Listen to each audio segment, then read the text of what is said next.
Meine Welt, meine Meinung und damit guten Abend an den Kolumnisten Jan Fleischhauer. Hallo. Hallo nach Berlin. Laut einer neuen Umfrage legt die SPD zu und ist jetzt gleich auf mit der AfD. Könnte Olaf Scholz also vielleicht doch noch zum Gewinner werden? Ja, also er ist jedenfalls der Gewinner in dieser Umfrage.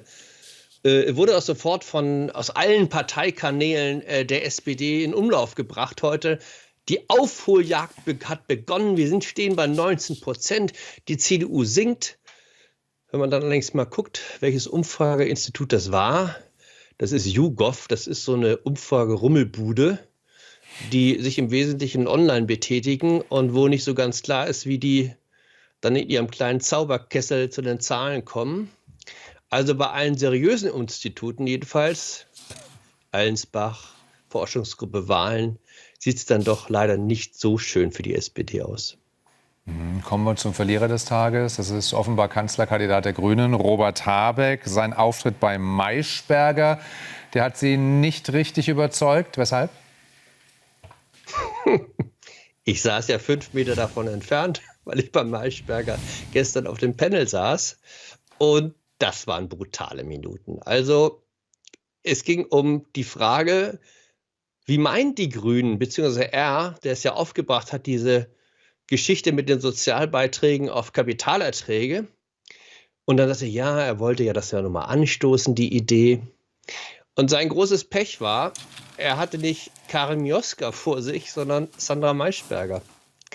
Und die hat sich von seinem Charme nicht einlullen lassen, sondern hat immer wieder nachgefragt. Dann sagte, ja, aber die CDU sagt doch auch alles nicht so ganz konkret. Und dann sagte sie, ja, hier sitzt aber nicht Friedrich Merz, sondern Sie. Sagen Sie es mir doch mal. Und das ging 8 Minuten so.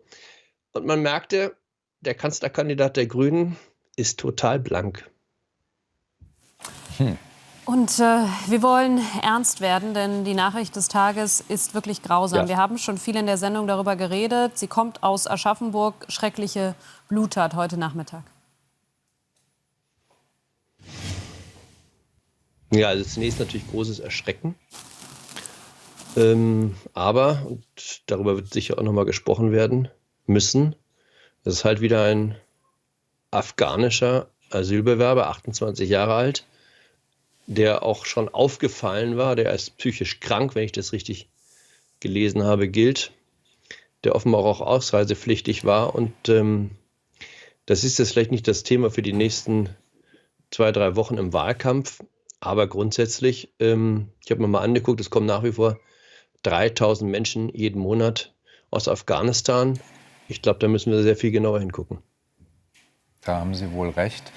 Lassen Sie uns noch mal über einen anderen Aufreger sprechen, denn es war schon 2 Tage her, wird aber immer noch im Netz zumindest viel darüber diskutiert. Elon Musk und seine Armbewegung, der vermeintliche Hitlergruß. Wie muss man das einordnen? War das jetzt Zufall oder steckte da möglicherweise Kalkül dahinter? Also es ist also der Aufreger nach wie vor, jedenfalls in den sozialen Medien. Es stehen sich hier 2 Lager gegenüber. Also diejenigen, die natürlich jetzt sagen, das ist ein Hitlergruß. Und da werden alle möglichen Experten zitiert. Zum Beispiel von der Matteo Antonio Stiftung im Spiegel, die sagen, ja, ganz eindeutig. Und dann gibt es natürlich die anderen, die da Zweifel haben. Also ich habe mir den gesamten Ausschnitt angeguckt, wie er da auf der Bühne rumturnt und rumhampelt.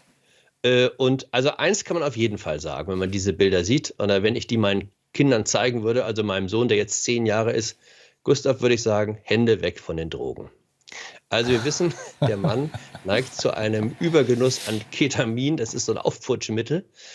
Und also wenn man das sieht, wie gesagt, wie der da rumhandelt, der hat sich vorher eine richtige große Linie reingezogen. Und insofern ist es möglicherweise auch in der Tat den Drogen geschuldet, dass dann am Ende der Arm nach oben schnellt. Ja, Drogensüchtige können offenbar auch Karriere machen, was man daraus lernt. Dem ist nichts mehr hinzuzufügen. Wir wollen auch noch mal sagen, Finger weg von den Drogen und sagen Dankeschön nach München, Jan Fleischhauer. Danke sehr.